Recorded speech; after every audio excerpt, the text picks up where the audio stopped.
Hi all, Andy here and welcome back to the channel where today we're meeting up with fellow Audi TT Mark 1 YouTuber all the way from the USA, Travis. Now if you've not seen Travis's channel yet, then I highly recommend you do so, and I will put a link to his YouTube channel right here on screen. However, stick around to watch the interview with Travis where we talk all about his Audi TT Mark 1, the Audi TT scene in the US, and of course various other topics all about the Audi TT. So sit back, enjoy Travis's channel, and of course do subscribe to him at the end of this video so you can find out more about his great content. Hi Travis, how are you doing? I'm good. How are you, Andy? Thanks for having me on. No problem, Travis, and thanks for joining us again today. As we know, the TT scene in the US is not as big as it is over here in the UK, so some of the viewers may not be aware of your channel. So, Travis, do you want to tell us a little bit about TTTravis and what you cover on the channel? Yeah, well, I guess I'll start off by introducing myself. I'm Travis. I'm 24 years old. I'm from Connecticut. It's a small New England state on the east coast of the US. Purchased my Mark 1 TT225. I had just over 121,000 miles on it. Completely stock when I got it. It did have a great service history, but suffered from all of the usual Mark 1 gremlins that we all we all deal with, the vacuum lines, other common issues. But yeah, it was then when I started experiencing those gremlins, I found my way into the Audi TT 1.8T Facebook groups, started watching a lot of Mark 1 Audi TT content. Yeah, I've been watching your videos pretty much ever since I got started looking into the Mark 1 Audi TT. Your videos have been a huge help to me personally and many, many others. It's guys like you that, made me feel confident enough to go out and buy the car in the first place. So yeah. Wow, thank you for that massive compliment there, Travis, but it's thanks to people like you that make YouTube worthwhile. And I think it's great to see so many new people coming to YouTube, covering content for the Audi TT Mark 1 such as yourself, and bringing fresh content to the masses, because I think your content is great and you document every step of the process with the car, the good, the bad, and I think your car, if I'm rightly, has moved on significantly, and I think you said you're pushing around 270 brake now. Yep, somewhere around there. It's not dyno tuned. My car is road tuned by at VW Holics on Facebook. If you're looking for a custom tune, check them out. They'll definitely take care of you guys. They took care of me. But yeah, tuner estimates somewhere around 275 at the crank. Definitely a zippy little car, especially with that 6-speed transmission. Absolutely, and I think looking under the hood of your car, or the bonnet as we say in the UK, you can see the usual upgrades, the performance upgrades. You've got a catch can, you've got an induction kit, you've got an oversized tip. Am I right in saying? Yep. I got the mods list. It's quite extensive at this point in time, but I can run down it quick if you'd like. So I'll put on the screen here the mods that Travis has undertaken on his Mark 1. But can you talk us through some of those and see what's going on with the car right now? All right, perfect. So first we have a 3-inch Catless downpipe from Carrot Top Tuning. We got a 034 Motorsports Billet Diverter valve. My car has a Wideband ECU upgrade. So my car is an earlier model. It's a 2002 with an AMU motor. So I upgraded it to an ECU from a 2004 TT225. Along with that upgrade, there's a 2004 RS3 MAF sensor. It's a wideband MAF sensor. NGK BKR70 spark plugs, 550cc injectors. It's got Sytec 378 liter per hour fuel pump, 4-bar fuel pressure regulator, Mambatek adjustable wastegate that's set to 0.8 bar currently. It's got a Mishimoto Z-line front mount with just an eBay boost pipe and coupler kit, just a custom solution that I did myself. It's got a red eBay oversized tip, a ram air intake, custom catch can. The car is sitting on the Bilstein B12 suspension kit. It's got Megan Racing adjustable rear control arms, upper and lower, Godspeed adjustable sway bar end links all around. It's got polyurethane dog bone mount, polyurethane trailing arm bushings, custom hand stitched steering wheel that was made over in Poland. Just a cheap Amazon boost gauge, It's got the N249 deleted, the N112 SAI, and the PCV deleted. Um, yeah, so quite a list. And then there's also a little bit of a maintenance list as well. I did the full timing service, so new chain tensioner, new belt tensioner, roller, all that. Valve cover gasket. It's got new stock front control arms, new tie rod ends, strut top mounts and bearings, new alternator harness, and a new battery fuse box. So I've had the car for 2 summers now, not even a year and a half, and clearly it's come a long way already. Wow, that sure is an extensive list of mods you've done. And I think you, if I'm right in saying you've done all of those mods yourself? Yeah, so I've definitely had some help. I have my buddy Riley. He's a common character on my channel in my videos. He's been a big help. The 3-inch Catless downpipe I did not do. I took that to my buddy's shop because the dreaded subframe drop. I didn't want to do that in my driveway. I just didn't think I had the tools or the know-how at the time, so I just took that one to my buddy to get that done. Yeah, that downpipe, that's one of those jobs. Even to undo the downpipe from the turbo is a challenge. And that was one of the hardest jobs, is trying to find out how to take those 3 nuts off the stud to get that off. It's a challenge. You have to undo it from above, and then you have to undo the last one from below. So it is sure a tricky job. That's, for my research, probably one of the worst jobs to do on the TT, and it definitely overwhelmed me. But that was one of the first things I had done to the car. I've personally come a long way since then. I do have pretty big plans for the car moving forward, so I'm gonna have to get in there and do it all myself, and also eventually a custom downpipe for when I stick a bigger turbo on that thing. So. Because that's the thing, you're not only doing these upgrades, but you're sharing the progress on your channel. You're sharing what goes right, you're sharing what goes wrong. And I think that's the important thing, to make sure that people that watch a video, they don't just think, oh, that job looks too complex, and oh, that guy's just doing it on his drive, and it's easy to do. It's not. And I think making the mistakes, showing what goes wrong, and showing how things don't always go right is useful for people to see. And that's something I always try and do in my videos and show in the videos also. I definitely agree with that. I think that's like a big difference between the Mark 1 TT community on YouTube and your standard run-of-the-mill automotive channel. The guys who are uploading videos about their Mark 1 TTs, they're really showing the process, and that's what really gave me the confidence to kind of just go out there, get the car, and start getting my hands dirty. So. Over here, obviously, there's quite a few people doing content now, bringing a new twist to the Mark 1, let's say. So I think the Mark 1 community is definitely alive and kicking across the world. And hopefully it's growing in the US. Definitely. It feels pretty rare. I know that there's a lot more of these cars over in Europe, so it's a little bit more of a rare car, kind of few and far between over here in the US. So the community definitely isn't as tight-knit, that's for sure. So Travis, why did you choose the Mark 1 Audi TT? It's a great question, Andy. Many people think it's pretty funny that a guy my size drives a car the size of a TT. I'm a big American guy. I'm 6'4". I'm over 300 pounds. I played American football in college, so I'm your run-of-the-mill big American guy. I look pretty funny standing next to the car. I think that myself. A lot of other people have said that to me, but why did I choose a TT? Well, it had been a few years since I had gotten rid of my Focus ST, and I was really just craving a thrilling driving experience. And I definitely missed all of that turbo noise, that's for sure. So I was pretty much on the hunt for a nimble turbocharged car to carve up the New England backroads. I'd been well aware of the 1.8T as a great platform to modify, mainly because of just the massive aftermarket support and also the massive amount of cars, even in the US, that had the 1.8T engine. At first, I was looking at an A4 or even a base model 180, but I soon learned about the 225.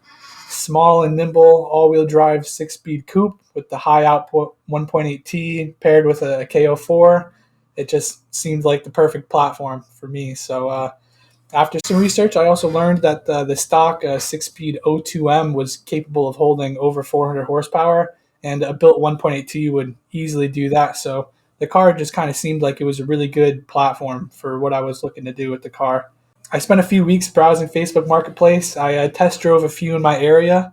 They were in really rough shape, but at least I now knew that I would fit in the car. So the third one I went to look at, it was pretty far away, 3 hours. It was this pearl black one that I have now. It was completely stock, had great service history, was in solid condition, and after test driving it, I was just completely sold on the car, and I bought it and drove it back to my house 3 hours without a hiccup. So got pretty lucky there, I think. Because of the volume of cars around, and I think particularly for America, they are so spaced out. But there just are not the number of TTs around the US that there are here in the UK. A good example for us, the next car that we might need might be 2 minutes down the road. And on that theme, what would you say it is like to try and source parts for the Mark 1 Audi TT in the USA? Well, it kind of depends on what parts you're looking at. I'd say if you're looking for OEM stock parts, body panels especially, there just aren't that many Mark 1 TTs in the US as Europe. So it's hard time finding body panels, that's for sure. I'm currently looking for some sills and having a hard time finding one. So it's looking like I'm gonna have to repair the one I got dented on there. For example, I had a new wing put on my Papaya TT about 4 months ago, and that was quite hard to get hold of. You can get them, but body parts are becoming particularly difficult to get hold of here in the UK. So I guess in the US even more so. They exist. There are TTs that are sitting in junkyards with good parts on them, but again, you may have to go look at some, do a bunch of driving, or pay that price to get a good one ordered to your house. But other than stuff like OEM parts or body panels, stuff for the 1.8T is really easy to obtain. There's a lot of good suppliers in the US. We've got Euro Tuning, ECS Tuning, FCP Euro. A lot of the aftermarket support for the 1.8T engine is perfect. A lot of those parts are super easy to obtain, but it's really just those certain parts that are kind of rare. That would be my explanation. And I think you've hit the nail on the head there, because parts are good and parts are plentiful for the Mark 1. It's a commonly used platform and there are still lots in use, and there's plenty of activity using that platform. But again, the bits that you really need for the TT, that you need for the car, that just aren't related to the platform, they're the ones that are becoming quite tricky to find. Definitely the best way to put it. With the TT being rare in the US, I get there simply isn't as many around or close together in such a large country. So how do you find the US TT scene for local meets? To be honest, I've only been around for about a year or so. It kind of is just non-existent. There's a couple guys that I'll connect with here and there, but there's no real tight-knit community or groups or anything. There's no big TT events going on really or anything like that. So to be honest, I find myself interacting with you guys over in the UK way more than the guys over here, just kind of how it naturally went down. Yeah, and I think we're very lucky here in the UK that the scene has grown quite significantly over the last few years. It seems to be for events. I can remember when I first attended an event maybe 4 or 5 years ago, you would get 10 or 15 cars at a dedicated TT meet, whereas we've had events with 200 or 250 cars at them, and that has really grown. That's a lot of cars to see, and we even go to Belgium once a year for the International TT event, and that brings TTs together from all over Europe. And that's a really great day out as well. So hopefully one time in the future, maybe we can get you over here and you can come and visit us and attend some events. I want to do a Europe tour. I want to get my car on the ring. That's like, my peak goal is I want to take my car on the ring. So if I ever get it out there, definitely have to do a tour, maybe come to some meets. But that's definitely not a cheap endeavor. So probably about the cost of the car to get it over there. So yeah, well, you'd be most welcome. I'm sure if you get over here to the UK, everyone will make sure you feel most at home. Awesome, thank you, Andy. I appreciate that. But yeah, I think the Mark 1 community in the US kind of just reflects the distribution of the cars. There's not many over here. The US is a pretty big country, so it's spread few and far between, that's for sure. So the community definitely reflects that.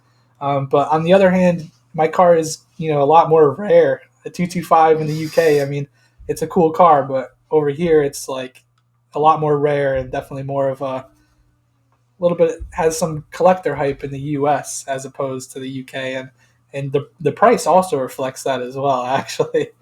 So, what would you say is your next challenge or modification coming up for your TT? That is a great question. So I already said I do have big plans for the future. I've been pretty upfront about that, on the channel. Right now, my car is about as far as you can safely take the stock engine and stock turbo. I could push it, a tiny bit harder, but I'm not looking to blow it to pieces. So, here's what's on the docket for me. Soon, actually, maybe today or tomorrow, I'm going to be getting my hands on a spare block. I'm going to be tearing it down. I'm going to be forging the motor myself. And I plan to stick a G25 550 on it. And we're aiming for somewhere around 400 horsepower. This is going to definitely be a multi-month long endeavor, especially as I attempt to do it myself. I've never really opened up a motor before, so I've done plenty of research, but I know there's a lot I don't know, and I'm definitely going to have to get some help from some friends. But after that, some cosmetic repair and mods, and then enjoying the car, I guess. Yeah, that's the thing, isn't it, Travis? I mean, where do you go next with changes to this car? We're doing it for a reason, not only to improve the performance, but they are becoming of an age now where we need, or they need, a lot of maintenance, a lot of TLC just to keep them on the road. Travis, do you want to share with the viewers what's coming up next on your channel? The next video going on my channel, I'm going to be doing at-home DIY polyurethane motor mounts. So I'm going to be tackling that tomorrow with my buddy Riley. So it should be an adventure. The car will be down for a week as those new mounts cure. Going to be doing shifter bushings, brakes, rotors, wheel and tire package, and then I got some body work that I want to do to the car. Eventually, I want to put on a touch motion Haldex all-wheel drive programmer, and then other than that, just the big turbo dreams that I've got. Yeah, I think that sounds like you've got a really good list of upcoming jobs for your TT, and I'm sure there are going to be some great content coming to your channel. Do you want to tell us a little bit more about your channel now and where it is that people can find you online? Yeah, so I started my channel in early 2025. It's a small channel, but it's been growing steadily. Shout out to Andycharger. He's been an early supporter on the channel. I really appreciate all that. Definitely a great cosign in the community. So, guys definitely trust Andy's word here. You can just find my channel. It's a TTTravis, YT. Should be able to, find it by searching it, or probably in the description or comment section here in the video here. Yeah, and I'm going to put that right here on the screen for you at home so you can take a look at Travis's channel, and definitely remember to subscribe to him and definitely check out his channel, because I'm sure there are topics that will relate to you, and I'm sure the topics that Travis is covering will be representative to everyone watching. Definitely. If I had to recommend any videos quickly, I would say the best video would probably be the 1.8T wideband swap guide.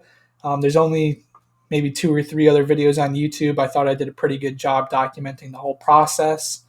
The catch can setup, I mean, that's been tackled a million times before, so maybe not applicable to you guys. Maybe some of you guys.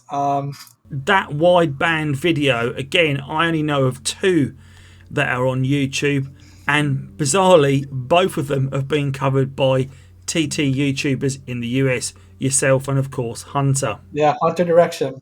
Shout out to that guy. If you haven't found his channel, man, go check out his channel. He's probably got definitely one of the widest selections of TT videos, Mark 1 TT videos.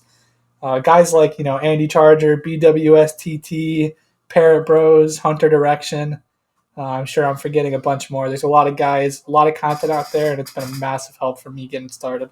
I think you can never have too many TT YouTubers out there, so it's always good to have new people putting their own spin in the community. Thank you, definitely, Andy. I agree.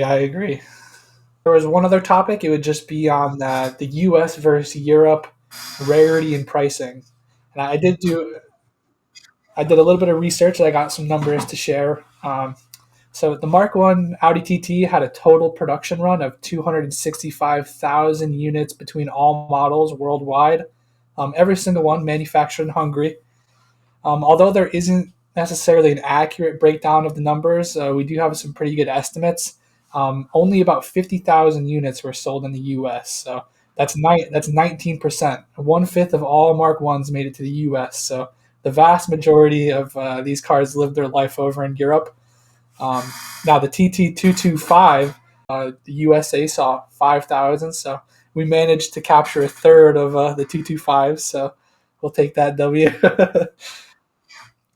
Yeah, so yeah, definitely it's more rare over here, that's for sure. So it sounds like the number of TTs that produced, most of them have actually ended up in Europe, as we would expect they would have done. What would be interesting is to know the number of left-hand drive TTs versus right-hand drive TTs, because I feel most of the cars in Europe, of course, that are going to be left-hand drive as they would be for the US market. Some other data points we got here is some of the modern used car pricing in 2025. Definitely, what I'm sure you guys can expect is, the pricing difference definitely reflects the difference in rarity and availability.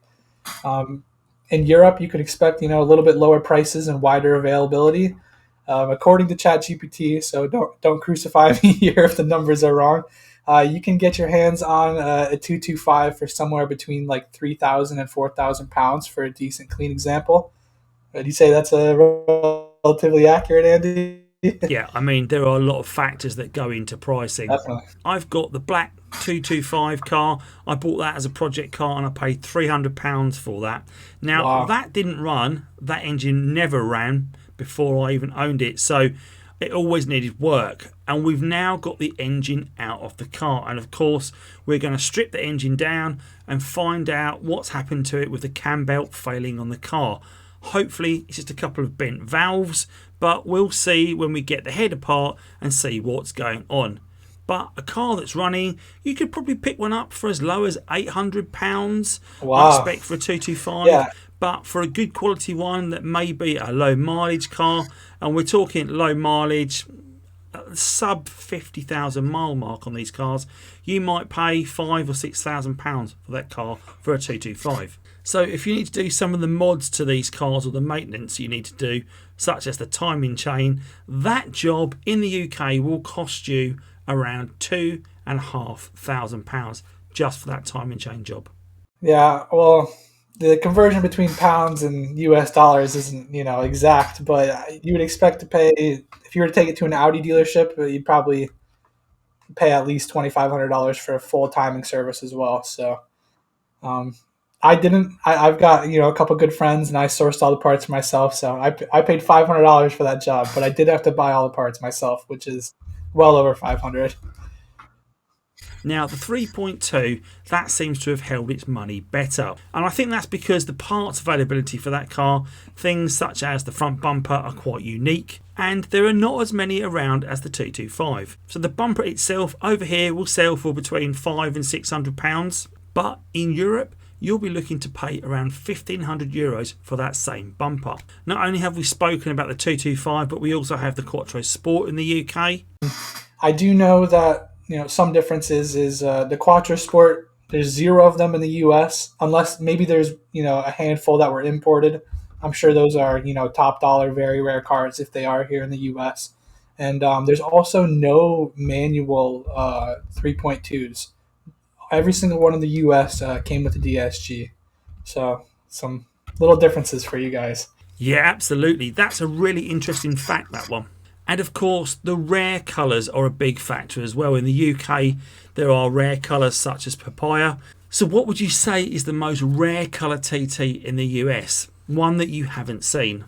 I've never seen one in the US. To be honest, I just don't see many of these around at all. The most common colors I see are, the silver and the gloss black and the pearl black and red. There's actually a guy with a red one in my town, funny enough. Okay, so you don't need to go too far to find one in your own town. I've never interacted with that guy. I've just, seen him driving down the road.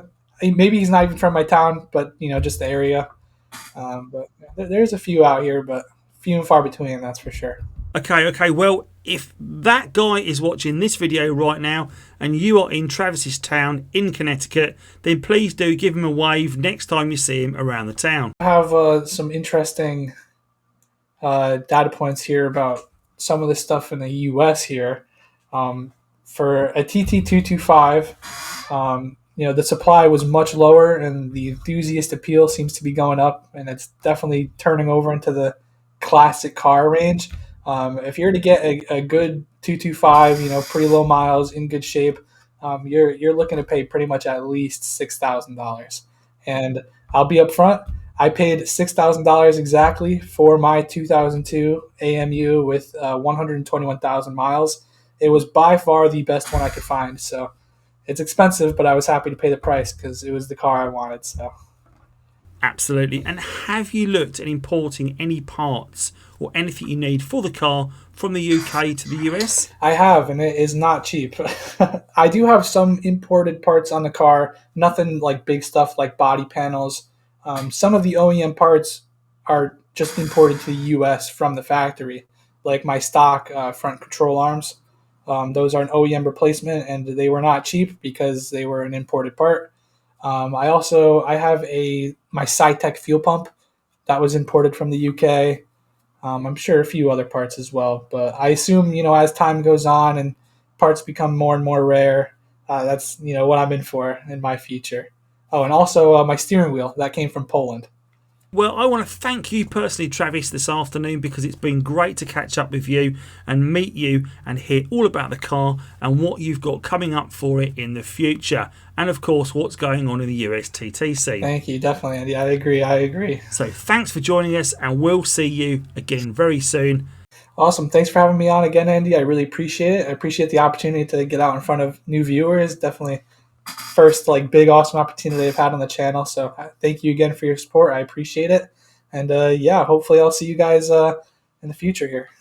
Absolutely, and make sure you check out all of Travis's content here on YouTube. Thanks, Andy. I'll see you. Thanks again, Travis. Take care. I hope you've enjoyed that interview with Travis today, and please do check him out here on YouTube, which is TTTravis.